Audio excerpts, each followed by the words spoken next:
Hey, what's up you guys, the Curious Owl here, and today I am showing you guys my April TBR.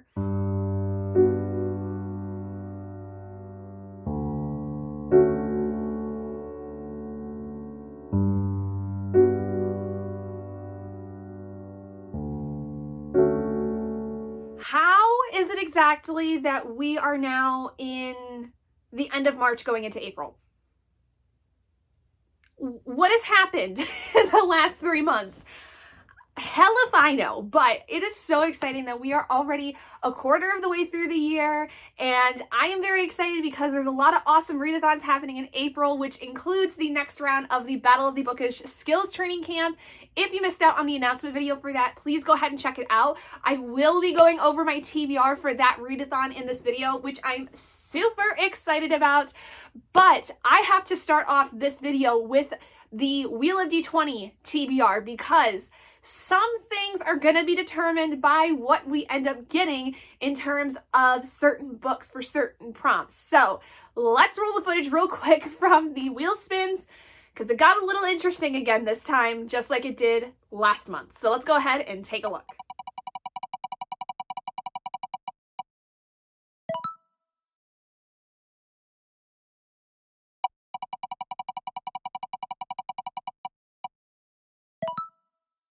Have selected. So let's start with this one. This is the switch up card, a format that you rarely read. So just pulling another card at random, and this is the Battle Ball Gown card, a book where fashion is crucial to the story. 3 cards. We're gonna pull How About Nah, a trope that you dislike or hate.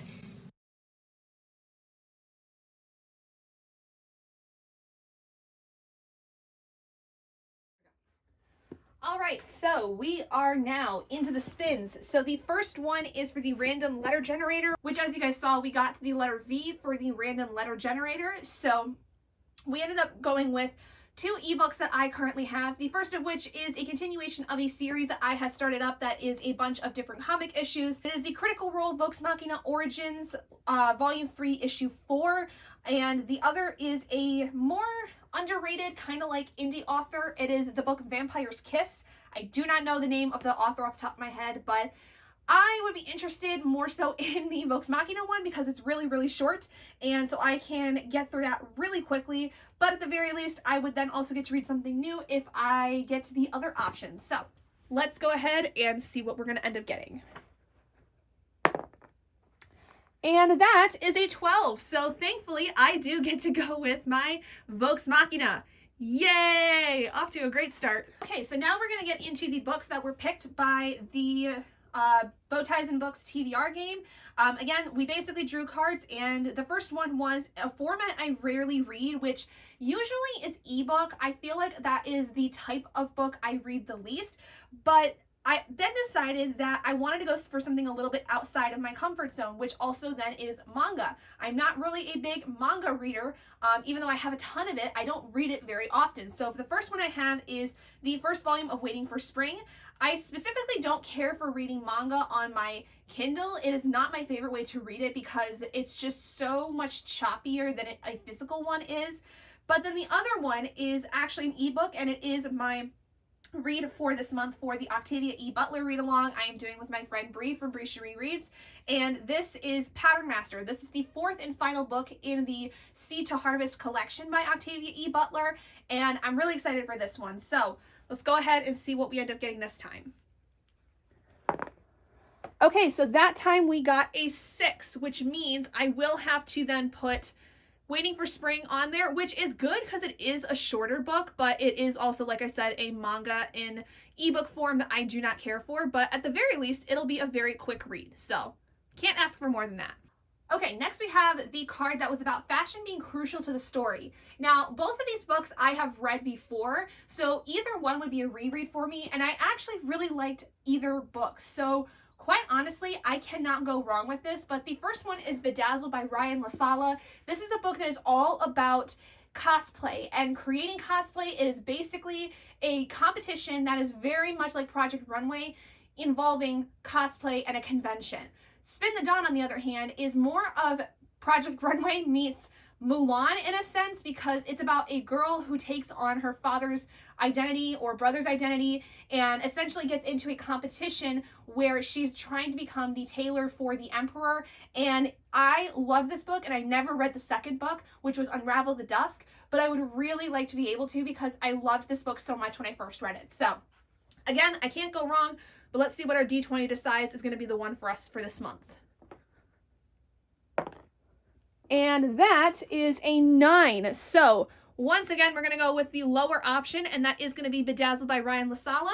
Again, totally fine with this. Loved this book when I first read it. Excited to read it again. All right, and the final card that we received from Jesse's TBR game is a trope I dislike or hate. So for this, I've picked 2 books that kind of are, I don't know, they're very different ends of the spectrum when it comes to romance. But first I have Corrupt by Penelope Douglas. This apparently is very much more of a bully romance.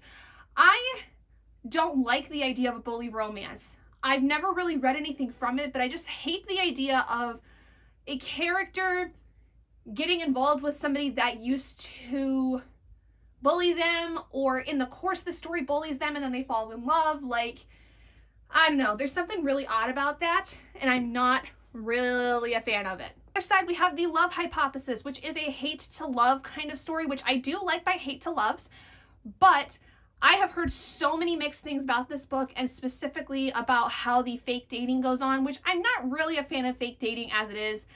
I just feel like it's almost pointless because every single time the people end up really liking each other, and I'm fairly certain that this guy is supposed to already kind of be in love with her. So, I don't know, there's something about this that I'm just like, I don't think this is going to end up gelling with me, but I also think that there's a little bit of bully romancing within this as well, so that's kind of why I picked it for a trope I hate or dislike. But this one, though, is on my self-destruct TBR for this year, so I do want to try to get this on here, and that is why it is on the more liked side in terms of which one I would rather read. But let's go ahead and roll to see what we get. Oh, God dang it. Ugh. Natural 1? The hell is this shit? So with a natural 1, we are going to end up having to read Corrupt by Penelope Douglas, which is not necessarily bad. I just kind of had wanted to put one of my self-destruct books on there because it's one I want to try to read by the end of this year before I end up just completely unhauling it.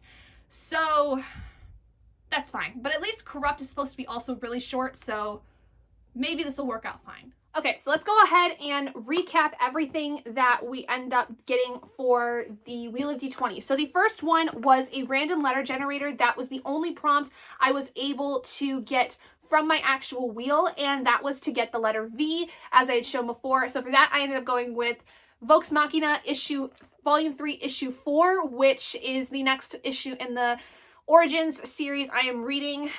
Really loved this stuff so far. This series is absolutely amazing. I love anything that has to do with Critical Role, so super awesome, very quick, like it's less than 20 pages, I'm pretty sure, so super easy way for me to get through that one. Then the other 3 spins I had received were taken up by Jesse's game. First prompt was a format I rarely read. For this, we ended up going with the ebook version of Waiting for Spring Volume 1. Then for a prompt that was fashion being crucial to the story, we went with Bedazzled by Ryan LaSala, which again will be a reread for me.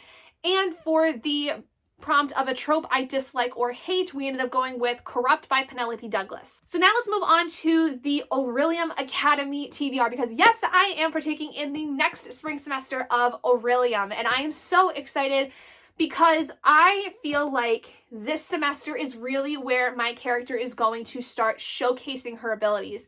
If you guys don't know, I have created the character of Kaylin, and Kaylin is an elven person who is really, really shy. She's very socially anxious. She is somebody who doesn't really believe that she's supposed to be where she is. She thinks that she kind of like was tricked into what she's done in the past.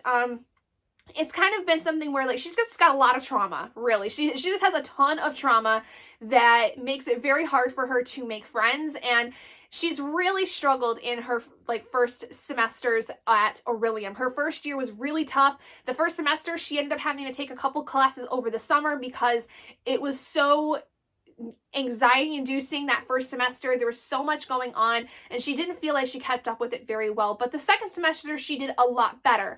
And then over Christmas break, when she was able to go out and buy some things for herself, because she didn't really have anybody to buy for in particular, since she didn't make really any friends, she did find a lot about herself that I think was really important for her. She learned a lot about herself over the course of especially the second semester that I think she's really now starting to get to the point where she's willing to try new things and really try to step up her game and showcase that she's more than just another flower, you know, in the field, if you will. So this semester, I'm really going to try to have her excel by essentially completing all of my reads this semester with the spring equinox, going for the Master of Elements career.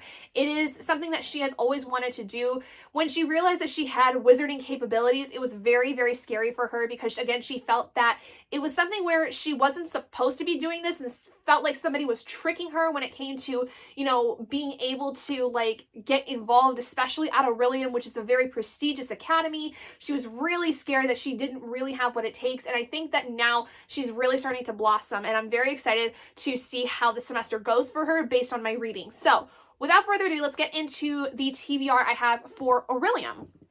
So for the spring equinox, I have 6 classes that I have Kaylin taking. We have elemental studies, first of all, which is to have flowers on the cover. So for this, I'm going to go with Waiting for Spring Volume 1.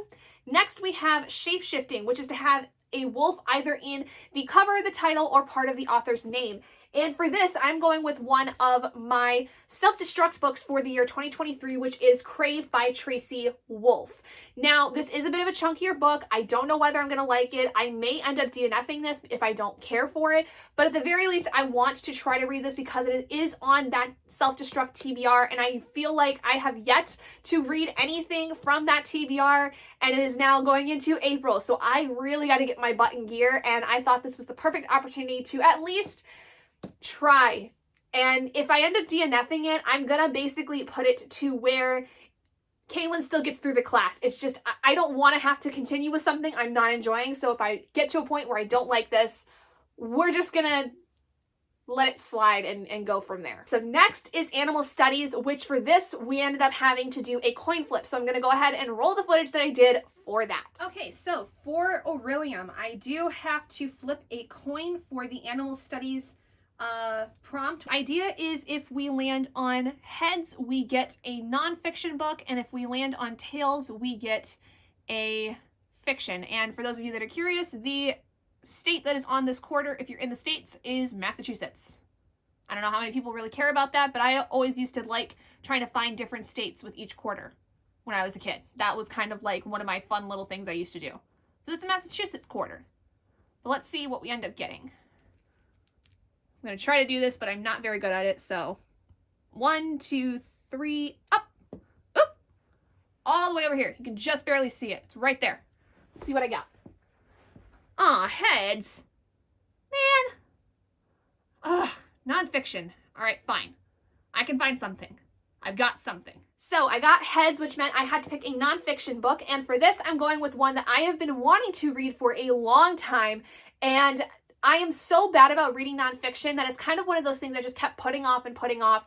But I think I'm actually in a really good headspace to read this now. And it is White Rage by Carol Anderson. It is basically the unspoken truth of our racial divide. It really talks about everything since after the Civil War, how white rage has played into everything that there is in society. And I feel like this is a book where it is going to make me extremely angry at my ancestors and the entire white race, honestly, even though I am a part of it, because I wholeheartedly believe that we are still not doing enough for our communities of color. And I would love to hear what Carol has to say and what she's found in her studies and what exactly, you know, it is that I can learn from her based on what she writes in this book. So I will be annotating this. I will be, doing all that stuff. So I'm very excited to go through this. And I'm constantly looking for new recommendations for books to obtain that talk more about communities of color, and especially the issues in terms of society, like basically like what you would find in the world studies section of like Barnes and Noble or something like that. So if you have any other recommendations, please feel free to let me know. Next, I have the class of astronomy, which was to have a book with 2 E's in the title. Now for this, I'm going with the next book in the Zora Neale Hurston read-along that we are doing with Brandy from Books of Brandy Shanae and Bree from Bree Cherie Reads. And this month we are reading Mules and Men, which is the 3rd installment in the, I think, basically Mule Bone collection. Like there's 3 stories that are kind of all involved with each other. I believe, I could be wrong, but at the very least, this is the one that we're reading for this month. Next is Conjuration, which was to have a friend recommendation. Now, this one I'm kind of cheating because it is my book club, one of my book club reads for my N.K. Jemisin read along, but it is a graphic novel I had been recommended a lot in terms of, especially graphic novels in general before I had ever decided to do my N.K. Jemisin read along. But it is Far Sector. This is a sci-fi graphic novel that N.K. Jemisin has written. It is so far, I believe, the only graphic novel she has come out with. I don't believe that there are others, but please feel free to correct me if I am wrong. This is one of the 2 books we are reading for the N.K. Jemisin read-along in April. There is another book that I will be talking about a little bit later that is more novel-sized. So this is basically just an add-on. You don't have to read this if you don't want, but it's a graphic novel, so it's super quick. And it's kind of more of an optional read for those of you that are participating in the N.K. Jemisin read-along. Finally, for Orillium, we have the class Restoration, which for this I had to do a random shuffle, which I think technically you were supposed to kind of just pick at random any of the books on there, but I decided to do it a little bit differently. So let's see what that was. Okay, and then now we have to shuffle for the Restoration class. So what I'm going to do is I'm going to use my D20, but only use like certain numbers in it because I don't have 20 shelves, but I have some. I've got 5 shelves. So basically 1 through 4 is shelf 1, so on, so forth until we end up getting something. So let's see which shelf we're going to get first. And of course it's number 4. So we're going to go on the first shelf, and that shelf has 6 cubes in it. So I can pick from any of those, but let's go ahead and use the D20 again, this time where it'll be like, I don't know, 1 through 6 or something like that. Like, we'll figure it out. Okay, 15. So let's see. That would put us probably like the 3rd or 4th shelf. So as you guys saw, I ended up going with my first shelf, and I went with the 3rd box on there. I don't know, I just felt like that was the one I should go to, and I ended up picking a manga that I've been wanting to read for a while that, again, is going to take me some time, but when I read another manga similar in size to this, it only really took me like a day to read through the entirety of it, but it is Uzumaki by Junji Ito. I have heard that this is a trip when it comes to reading Junji Ito's books, that this is like the craziest thing that people have ever seen. Although with Geo, that was kind of nuts. So I'm interested though, because this has a lot to do with these spiral things going on. So with that, let's move on to my TBR for the Battle of the Bookish Skills Training Camp. I am so excited for this. I am leading the team, The Incredibles, and so everybody is using the same prompts for all of the teams, but I am the head of that particular team, Team Incredibles. So basically with the prompts, everyone, like I said, uses the same one, so everyone will have the same idea in terms of books, because the readathon is going from April 9th, which is Easter, to April 16th, and I only have a week to read these, and so I tried my best to make sure that I could get through a lot of these books in a week, provided that I had the time with work and stuff. So let's see what we got. So the first prompt is The Search Begins, which is to just read a book in general. Now for this, I basically left it to where I filled out the rest of them and then just decided what did not already get placed in here from my current TBR with Orillium and Wheel of D20 and my book clubs and stuff. I was just going to throw something in there. So for that, I did Crave by Tracy Wolff.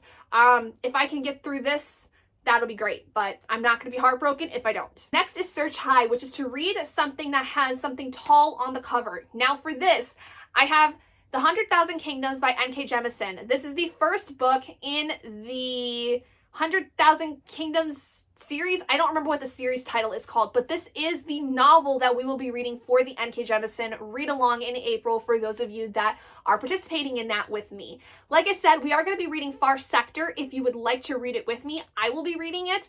It's a very short, graphic novel, but this is the novel that we will be reading in this month. We are going to be jump starting into a brand new series with N.K. Jemisin after finishing up the Broken Earth trilogy in March, and I'm very excited for this one. So I have heard that this is kind of her second best series in terms of popularity. This is a series that a lot of people seem to like, but not as much as I believe the Broken Earth trilogy. So I'm really excited to see what you guys think about this with me, especially if you're reading this series with me for the first time like I am. So hopefully it turns out pretty good. Next is Search Low, which is to read a short book, which for this I will be reading Far Sector since it is a graphic novel. Eyes Open, which is to have a book that has a face or eyes on the cover. And for this I am going with Mules and Men because there is a version of this that has faces, bodies, eyes, there's a lot of different things going on in this one, but faces are on the cover. Next is Look in Nooks and Crannies, which is to read an indie self-published book or an underrated book. And for this I did go with Pattern Master, which is the Octavia E. Butler read for this month. So because I didn't get this one on the Wheel of D20, it is super important that I put it on this TBR because I will have to read it regardless this month for the read along.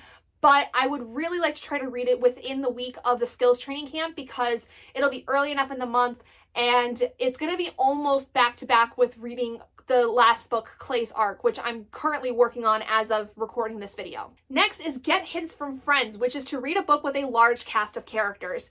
And I believe that this is the case for this book, but please feel free to correct me if I'm wrong. But I will be reading Venko by Charlie DeMilly, something like that. I don't know. Why am I thinking of the TikTok creator name? Heck if I know, but it's Venko. It's a fairly new book. This is also Brandy's book club read for her membership group, so I'm excited to read this one. It is basically, I believe, about a coven of sorts, and there are multiple perspectives in this story, so I do believe there is a pretty large cast of characters involved, but please feel free to let me know if that is not the case. But this is what I'm hoping to read for that. And finally, the last prompt for that is Return the Hat to Woody, which is to read an anticipated 5-star read, which this one's pretty simple because, again, it's a really short piece. We'll be reading the Vox Machina Origins Volume 3, Issue 4 for this one because it's, again, really short. I can crank it out super quick. So those are all the books I will be reading. A lot of them are basically like books that I have to access from my library or are on my Kindle, so I only have 3 of these books physically right now. So it kind of seems small, but in reality, it's really not. I feel very fortunate, though, that I was able to get a lot of my books to work with all of these different readathons I'm doing and things like that. Like, I love it when plans come together, if you don't know this about me. So I'm just very excited to see how this month is going to go. I have a good feeling that it's going to go pretty well, despite how much I have to read. And I think that especially with how things have been going in March, I'm going to be getting really back on the horse with a lot of stuff, which includes my reading. I feel like March has been so far my most productive month of the year with reading, and I feel like I'm kind of getting back into a spot where I'm able to read a lot more. And that's really good because things have been going super great for me personally, and it's just so good to really feel like I'm getting back into my normal routine and my normal swing of things. But let me know what you guys are planning on reading, if you're planning on getting involved in any of the readathons I am. If you're planning on joining the Battle of the Bookish Skills Training Camp, I will leave the Discord down in the description for you guys if you would need to access it. And if you have any questions regarding it, please feel free to go to the announcement video, which will also be in the description. And I am just so excited to see how many people join in for that one because the last Skills Training Camp went so well that I am really excited to see how this next one goes since it's only a couple of weeks away. But thank you guys so much for joining me in this video. If you guys did enjoy it, please do give it a big thumbs up. And if you haven't already and you'd like to be and would like to see more content like this, go ahead and hit that button down below and subscribe to become an owlet in our flock. And I will see all of you guys in my next video. Bye, guys.